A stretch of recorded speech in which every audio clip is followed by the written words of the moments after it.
महिला उस लड़के को जंगल में बहुत अंदर तक ले गई। वे एक दूसरे को कसकर पकड़े हुए थे, लेकिन जब लड़के ने दोबारा ऊपर देखा तो उसने देखा कि बेचैन जानवरों का एक झुंड उन्हें घेरे हुए है। लड़का तुरंत घबरा गया, पर जेनिफर के चेहरे पर एक अजीब सी मुस्कान आ गई। दर्द भरी चीखें पूरे जंगल में गूंज उठीं। जब लड़का फिर मिला तब तक वह अपनी जान गंवा चुका था। इस वक्त जेनिफर झील में तैर रही थी। मांस और खून से तृप्त होने के बाद वह पहले से भी ज़्यादा खूबसूरत और मोहक हो गई थी।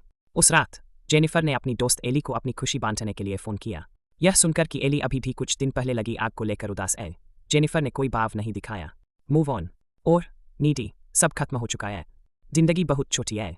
किसी सफ़ेद कचरा सुअर भूनने जैसी बात पर यूं मायूस होने के लिए वह अपनी ही दुनिया में खोई थी। अपने नए शरीर को निहार रही थी।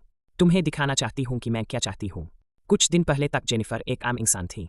वह खूबसूरत थी और कई मर्दों के दिलों की आदर्श प्रेमिका थी। लेकिन जेनिफर वयस्क जिंदगी से संतुष्ट नहीं थी।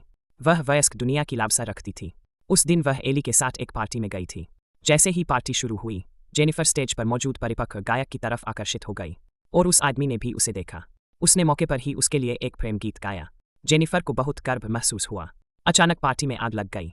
माहौल में अफरातफरी मच गई। सब बचकर भागने की कोशिश कर रहे थे, लेकिन जेनिफर वही बुत बनी खड़ी रही, जैसे उसकी आत्मा ही खो गई हो। एली ने कुछ गलत नहीं भांपा। उसने जेनिफर को घसीटकर आग से बाहर निकाला, लेकिन जैसे ही उन्होंने राहत की सांस ली, स्टेज वाला आदमी फिर सामने आ गया। उसने तसल्ली देने के बहाने जेनिफर को अपने गिलास से पिलाया। फिर वह उसे बैंड की वैन की तरफ ले गया।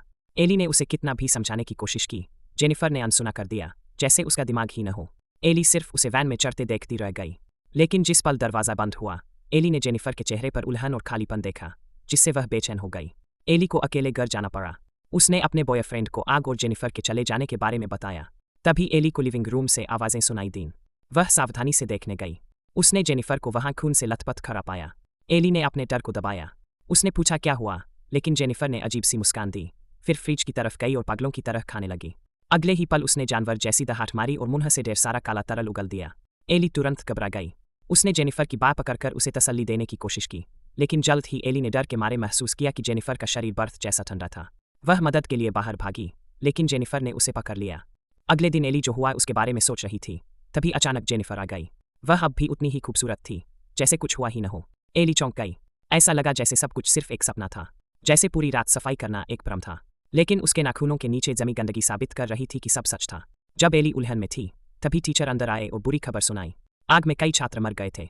सब बहुत दुखी थे, लेकिन जेनिफर मुस्कुरा रही थी। स्कूल के बाद उसने एक ऐसे लड़के को निशाना बनाया जिसने अपना दोस्त खो दिया था। जेनिफर ने प्यार से उसे तसल्ली दी, उसे जंगल में ले गई। जब वह फिर मिला तो वह मरा हुआ था। खून की खुराक से जेनिफर और खूबसूरत हो गई, लेकिन यह खुराक ज़्यादा दिन नहीं चली। 1 महीने से भी कम में वह फिर कमजोर